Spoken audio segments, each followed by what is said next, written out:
The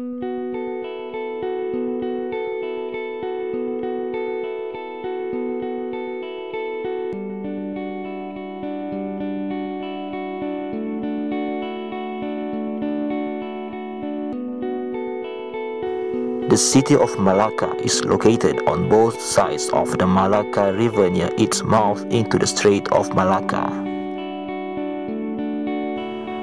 The historic central area of the city is located near the old coastlines, include St. Paul's Hill, with the ruins of the Portuguese fortress, Formosa, and the Dutch Square on the right eastern bank of the river, and the old Chinatown on the left western bank.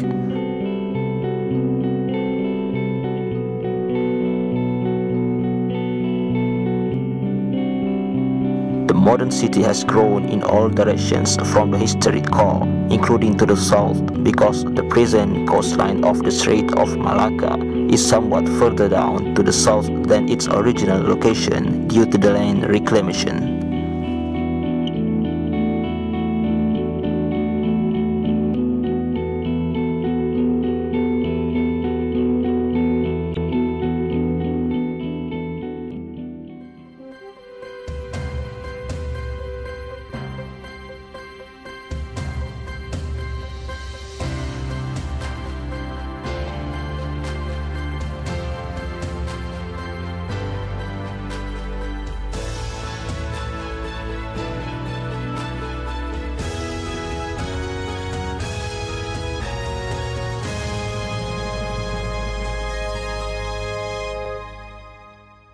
The Heritage Trail team will going to visit several heritage places in Melaka. The team will cover 1, 2, 3, 4, 5 places which is at the south area. For the first places to be visited, the team chose the Portuguese settlement. Hi, now we are safely arrived. We are at Portuguese settlement at Jalan Ujung Pasir. So, while waiting for, let's go.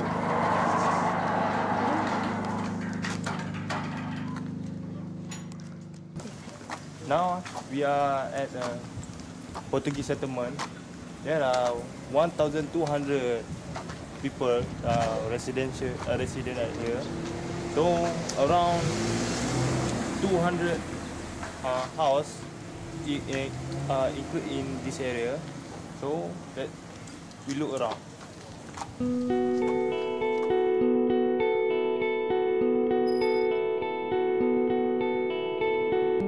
The Portuguese settlement was established in 1930. The founders of the settlement were two priests, one is French and another is Portuguese.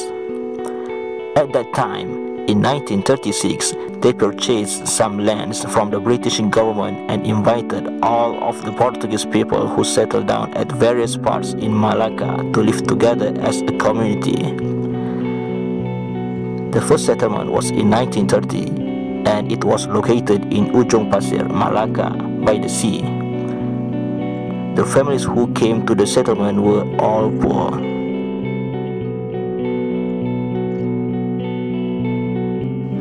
There were many Portuguese families all over Malaysia. In the Portuguese village, there are 1,200 people, but overall in Malacca, there is a total of 2,600 people.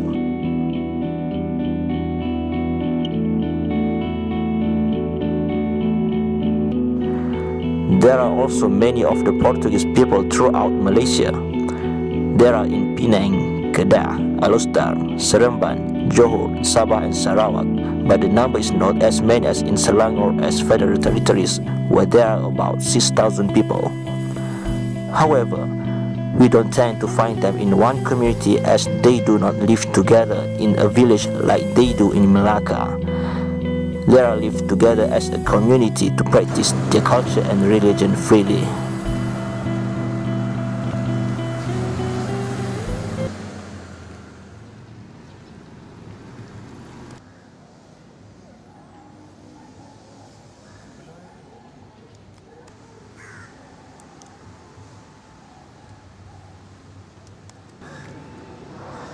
Okay, hello. Now I'm standing in front of Portuguese Square.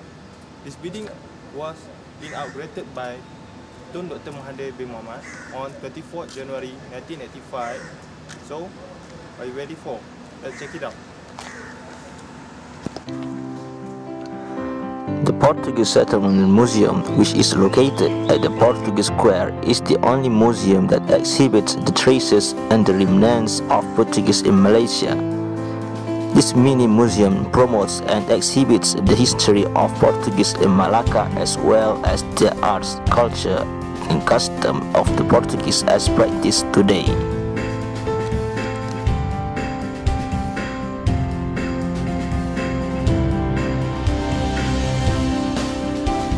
The museum was officially opened on 8th of February 2000 by the Minister of Culture, Arts and Tourism Malaysia, Datuk Sheikh Abdul Qadir bin Sheikh Fazil, and the Melaka Chief Minister, Yang Amat Berhormat Datuk Seri Muhammad Ali bin Muhammad Rustam. The museum underwent extensive conservation works in January 2002 to upgrade the condition and to uplift its facade. The funding for the conservation works was provided by the Malacca State Government with the help of Malacca Museum Corporation, Perzim, as the conservation work. Ini apa? San Pedro ini perahu lah, dia tengah bless untuk fisherman. Sama ini fisherman tengah bikin jetty sendiri lah kita. Ini pun sama San Pedro. Ini rumah kampung dulu, sekarang. Ini semua orang kampung sana ni, orang pulang, kampung Portugis. Ini musician semua dari kampung. Kalau ada lah, karena meninggal. Sekarang ni ada di Portugis yang stay dekat sini. Orang-orang Portugis. Semua ni Portugis. Semua kampung Portugis. 1,200 orang. Ini orang masih ada lagi. Ini dan boys. Ini kawan ini dia lah. Ini kita punya tarian Portugis. Kita punya tarian. Saya pun ada joget. So not at all kita perlu itu traditionnya instrument. So kita tengah cari lah dekat sini. Ya, ini kostum ini Portugis flag ada tahu. Ini wedding seat.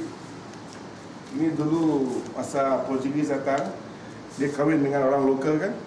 Ini pakaian lokal lah. Ini orang Portugis. Ini katil, tak cukup besar. Betul dua orang. Ya. So, ini kalian joget orang-orang Portugis, orang tua-tua lah dulu. Apa nama? Lebih kurang macam Nama tarian Jinglinona. Jinglinona. Ada pernah dengar kan? Ada. Bahasa sayang. Bahasa sayang Melayu. Dia pantun juga, tapi dia pantun bahasa Portugis. So ini semua barang-barang Portugal. Ini padri yang founder Portugis Settlement. Nanti kalau nanti kita tanya apa namanya. Ini semua.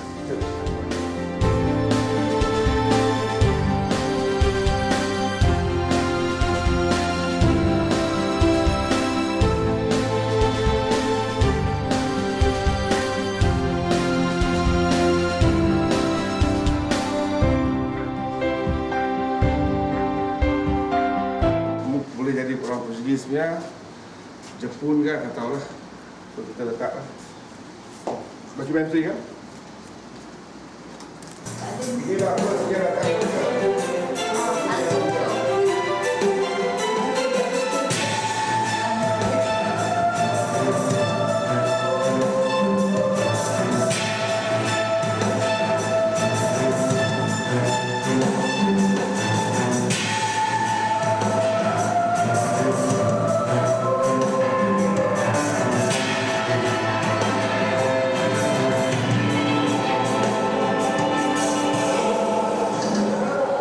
The term Malacan Portuguese was not merely for reasons of expediency, as it's quite common nowadays to hear such references as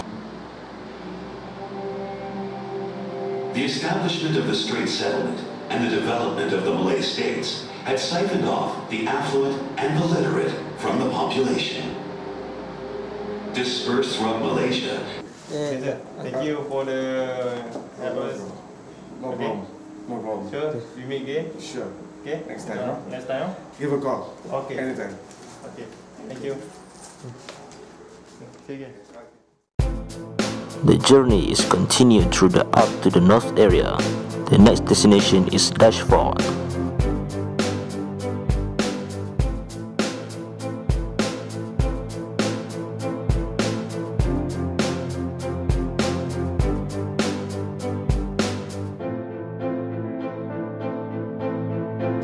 Okay, now I'm heading to Dashboard, around 500 meters in front. So I'm really tired working. So we need to move quickly. Let's go.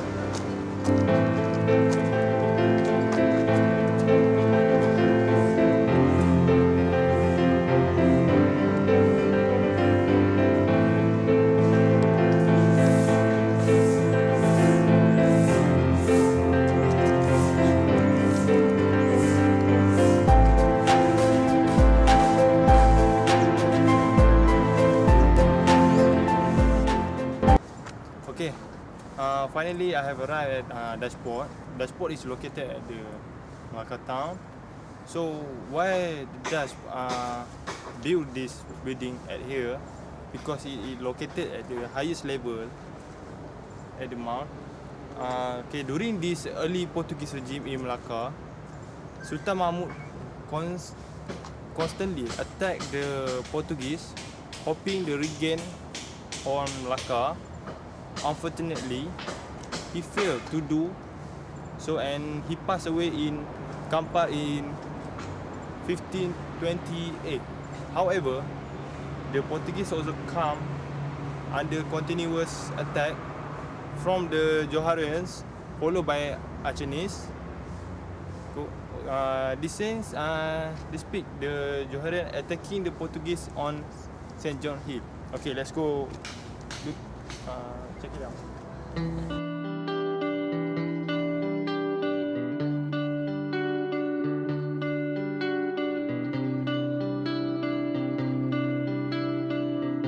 Although the Dutch took over Melaka in 1641, it was not until 120 years later that they built the fort we see today to thwart attack from the Bugis. The fort is made of laterite stone and bricks. There is only one entrance. The walls are 10 to 12 feet high, with cannon emplacement facing both island and sea walls.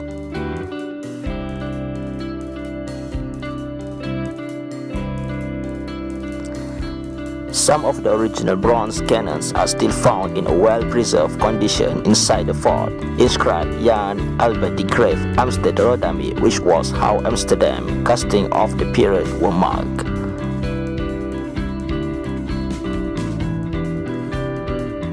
Jan Albert de Graaf was the bell maker to the city of Amsterdam during the period 1699 to 1729.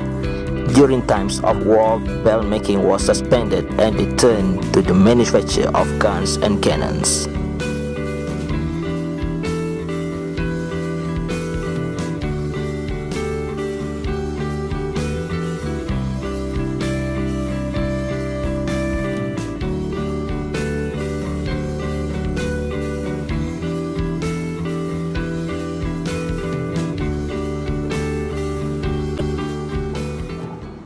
Okay, now I'm sitting at both the cannon.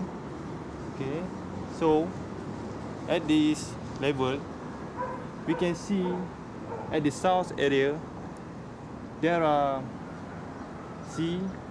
So why the Dutch built this building? So it can see clearly when the Acehnese came to attack the Melaka during this era.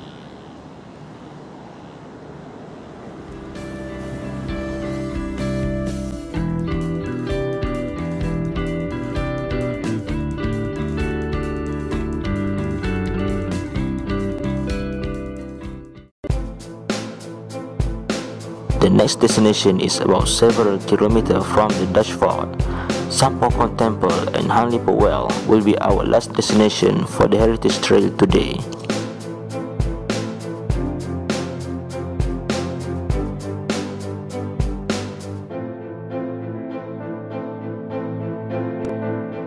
The next station is Sampokong Temple. Okay, about 10 minutes we take a cab to arrive here, so don't take walk. So inside Sampokong there are Hang Lipo wells. So if you want to know, let's go inside.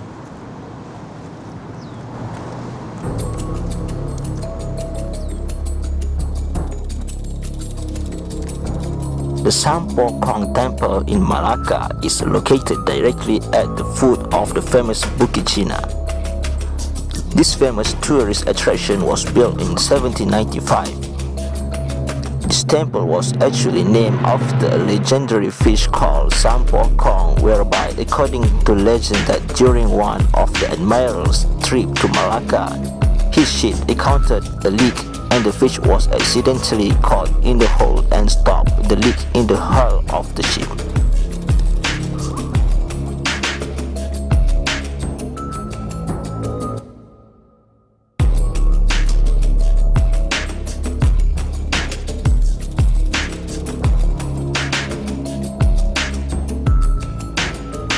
An inscription of the stela commemorating the founding of the temple reads, "Bukit China is the place where early traders from the China were buried."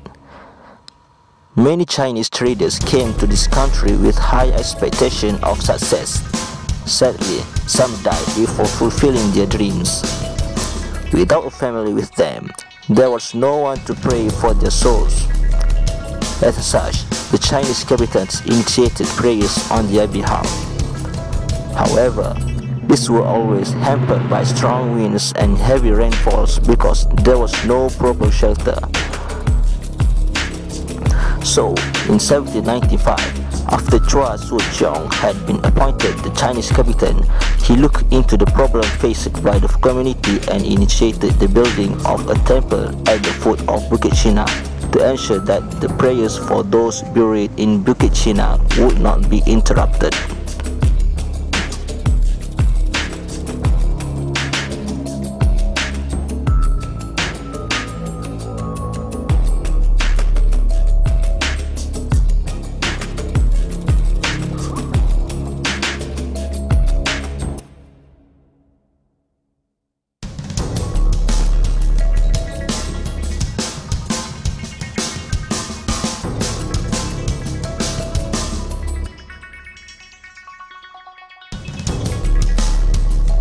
Located at the next to Sampokong Temple, Princess Hang Lipo's well, also known as King's Well, was built in 1459 by the followers of Princess Hang Lipo as the main source of water supply in the town.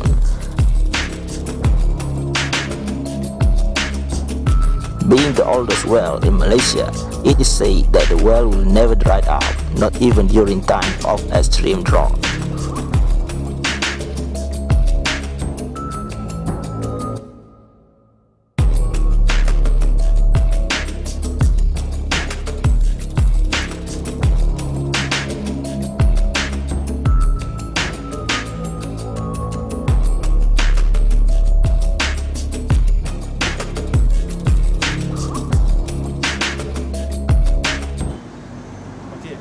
Now I'm standing above the Hang Lipo well, the King Well, so it also known as the King Well, Hang Lipo well.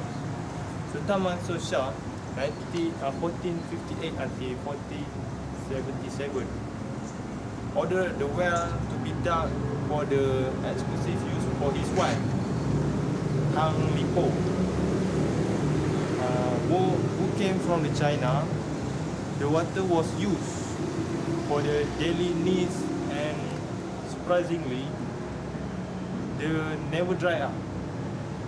Even the severest drought, according to the folklore, whosoever drinks from the well will return to Melaka. In 1511, Johor warriors poisoned the well and killing many Portuguese who drank the water. In 1606, Dutch committed the same act, and the Achinese followed the suit between 1628 and 1629. The intention were covertly kill of the enemies. So you can look at the Hanipo well. The water never dried up, so it was abandoned about 100 years ago.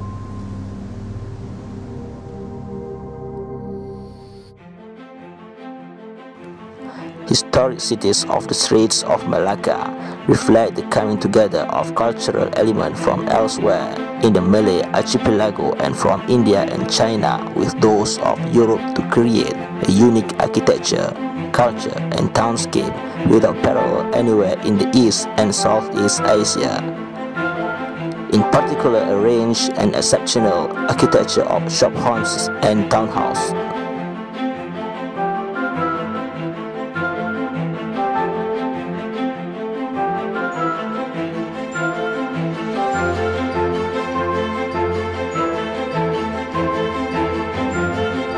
Melaka town, listed as one of the World Heritage City in Malaysia, is a good news for Malaysians. It has stimulated the growth of tourism sector. However, proper reviews are need to be done from time to time. This is because our living heritage resources will be influenced by the tourism. It will occur when the economic activities of local communities are too dependent on tourists. Hence, when the demand of tourists change, the activities of local communities will also change. Besides, the ecology system of the Melaka may also affect as the tourist population exceeds the carrying capacity of Melaka city. However, Melaka city can enhance the tourism activity to the real estate investment. The guideline or law that has been imposed should be reviewed to attract investors to invest in Melaka while depending in tourism sector. So, the government can gain income from tax, job, and business opportunity to local community.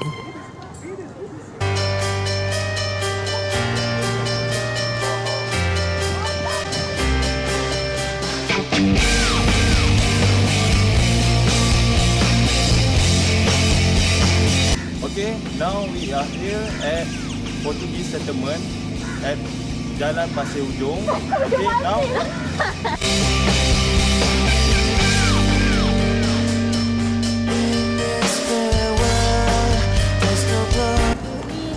Nanti tak okey. Mana. Dah salah je kau. Jadi dek. From the truth of 1,000 lies, so let mercy come. Next lesson. okay, after lepas This my song to cross out what I become. Okay, now we safely arrived at dashboard. Dashboard? Oh. Mana cakap ah? Dashboard eh? Okay. Hidup asal kau tak cakap? Like we mislay with the hands of uncertainty. So let Dia upload oleh